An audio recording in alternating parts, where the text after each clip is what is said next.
Hello everybody and welcome back to The Lost Planeswalker. You are here with me, Jesse, The Lost Planeswalker, and today is day 3 of spoilers for Bloomburrow. I'm so excited, let's dive right in with the legendary and notable cards that I think we should talk about today. So those cards start out with Burrow Guard Mentor. For a green and a white creature Rabbit Soldier with Trample, and Burrow Guard Mentor's power and toughness are equal to the number of creatures you control. 2 mana, has Trample, gets bigger with all the creatures you control. These two colors are great for creature tokens. This is a no-brainer. I think that this card could find a lot of play in tons of strategies, but I think giving this card Trample, it's just 2 mana, is incredible. So, very fun card there. Next up, we have Dawn's Truce. 1 and a white instant, you can gift a card, which I don't know if I've talked about gifting in detail before, but you may promise an opponent a gift as you cast the spell. If you do, they draw a card before its other effects. So, you and permanents you control gain hexproof until end of turn. If the gift was promised, permanents you control also gain indestructible until end of turn. I think that this is just an incredibly cool card. You could just give you and your permanents hexproof for 2 mana. You don't have to give your opponents anything, which is a good effect. Then you can just buff that up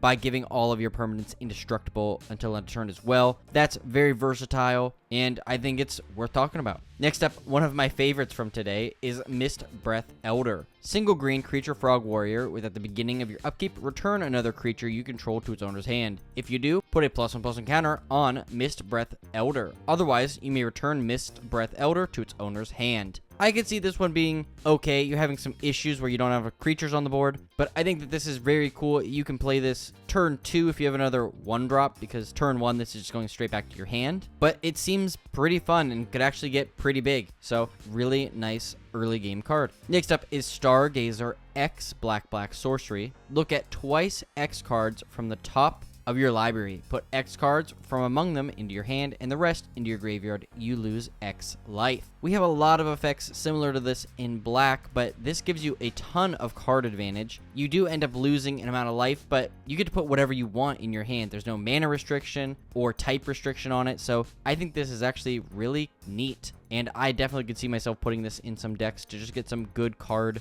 advantage there. So next up, we have the only 2 legendaries, but I think they're both bangers, especially the second one. Starting out, we have the Infamous Cruel Claw. 1 black-red legendary creature Weasel Mercenary with Menace. And whenever the Infamous Cruel Claw deals combat damage to a player, exile cards from the top of your library until you exile a non-land card. You may cast that card by discarding a card rather than paying its mana cost. This is very cool. If you have some top deck manipulation, scroll rack, Sensei's Divining Top, where you can kind of just mess with the top of your deck, you can just cast any number of spells for free by discarding whatever. And my friend made a good point and said, hey, just play madness spells as well. So whatever you discard, you just get to play that as well, now at a even discounted price. I think this could be a very strong deck. Let's say you only get to cast this by turn 3, you attack turn 4, there's a good chance that your opponents may not have 2 creatures that they want to block with. You just get a spell basically for free there. So the Infamous Cruel Claw is definitely cool. And the last card is a legendary Rat Rogue that I think is going to be extremely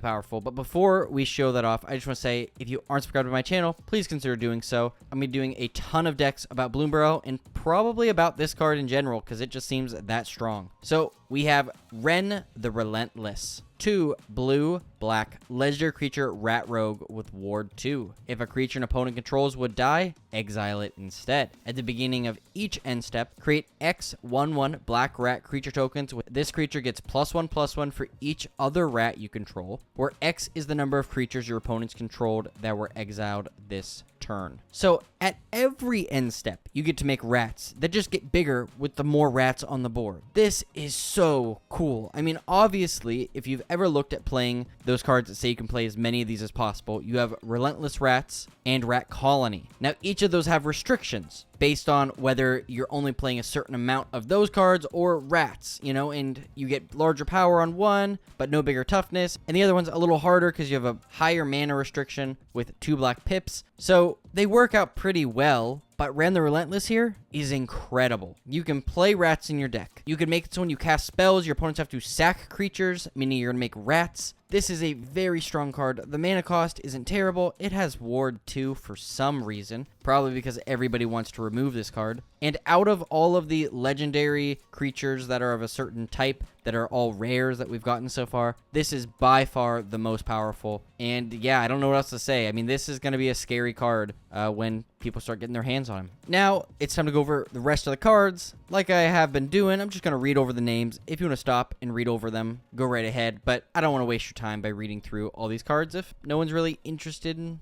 seeing that. So, starting out, we have Bark Form Harvester, Bone Cache Overseer, Byway Barterer, Conduct Electricity, Dew Point Cure, Dire Sight, Downwind Ambusher, Feather of Flight, Finch Formation, Galewind Mouse, Innkeeper's Talent, Life Creed Duo, Longstalk Brawler, Manifold Mouse, Scales of Shale, Splash Lasher, Star Charter, Steam Path Charger, Thistledown Players, Thought Shucker, and Treetop Sentries. I would just like to say thank you so much for watching. Today was another really cool day. We got some really cool legends, and I think some really cool other cards that could be fun to play in some custom brew decks for sure. Comment down below if there's any cards you thought were cool in particular. If you think Ren is as broken as I do, let me know in the comments down below, and what you would do to make this card even grosser. I'd love to hear about it, because I will be building this, and maybe I'll take those comments and put it towards that. In addition, if you could leave a like, share this video with a friend, and subscribe, that would mean the world to me. So thank you. Thank you, thank you. And today's Scryfall card of the day is Boreal Druid. Some creatures are bound to the cold by Rime Wind magic. Others seek it out, adapted by the 2,000 years of ice. The Boreal, where Hudar's frigid sway is the strongest, is home to both. Thank you so much for watching, and as always, I'll see you later, Planeswalkers.